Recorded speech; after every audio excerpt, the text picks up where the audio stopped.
Saudara-saudari pencinta renungan harian Katolik yang terkasih, dimanapun Anda berada. Renungan harian hari ini diambil dari Injil Lukas, bab 9 ayat 18 sampai 22.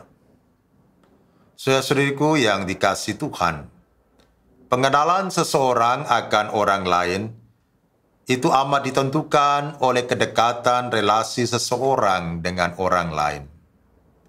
Semakin dekat relasi seseorang dengan orang lain, semakin ia mengenal pribadi orang tersebut, mengenal sifat, karakter, kebiasaannya, kebaikan dan kelemahannya. Sebaliknya, semakin jauh relasi seseorang dengan seorang pribadi, semakin dia kurang mengenal pribadi orang itu. Dan ini bisa kita lihat dalam bacaan Injil tadi. Ketika Yesus menanyakan kepada para murid mengenai pendapat orang siapakah dia sebenarnya, jawabannya beragam. Mereka yang mengenal Yesus dari jauh, kurang dekat relasinya dengan Yesus. Pengenalan akan Yesus itu sangat sedikit. Akibatnya apa? Akibatnya pengenalan mereka terhadap pribadi Yesus hanya sekedar mengira-ira. Kata orang dan kurang objektif. Sebaliknya Petrus yang mempunyai relasi yang dekat dengan Yesus, hidup bersama dengan Yesus, mendengarkan pengajaran Yesus, melihat apa yang dilakukan oleh Yesus, bekerja dan melayani bersama Yesus, mengalami kasih Yesus di dalam hidupnya, dapat memberikan jawaban yang sangat baik dan objektif. Dia mengatakan, "Engkaulah Mesias, Anak Allah yang hidup." Artinya yang diurapi oleh Allah. Suatu jawaban yang mengungkapkan kedekatan relasi Petrus dengan Yesus. Suatu jawaban yang mengungkapkan pengalaman yang mendalam dengan Yesus Sang Guru.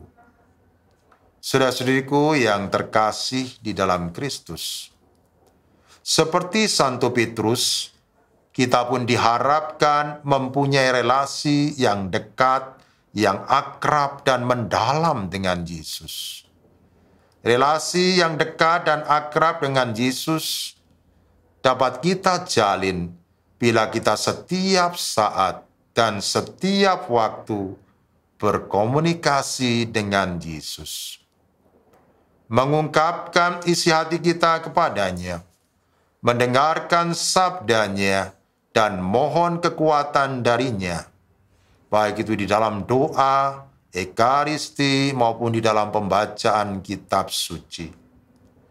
Dengan cara ini, para saudara, kita dapat semakin hari semakin mempunyai pengalaman yang mendalam tentang Tuhan Yesus, merasakan kasih-Nya, dan dapat semakin mengenal pribadinya secara lebih baik dan mendalam. Nah, pengenalan yang baik dan benar tentang Tuhan Yesus inilah yang membuat kita akan semakin dapat mencintai Yesus dan akhirnya menyerahkan diri kita kepadanya. Amin. Marilah berdoa. Allah Bapa yang Maha Baik, Rasul Petrus mampu mengenal putra-Mu, Tuhan kami Yesus Kristus, karena dia menjalin relasi yang akrab dengan putra-Mu. Bantu kami agar kami yang telah memutuskan untuk mengikuti putra-Mu, mampu menjalin relasi yang akrab dengan putra-Mu, baik dalam doa, ekaristi maupun dalam pembacaan kitab suci. Sehingga kami akhirnya dapat mengenal putra-Mu dengan baik, mampu mencintai dan menyerahkan hidup kami seutuhnya kepadanya. Demi Kristus Tuhan dan pengantara kami. Amin. Selamat beraktivitas. Tuhan memberkati Anda. Bapa, Putra, dan Roh Kudus. Amin.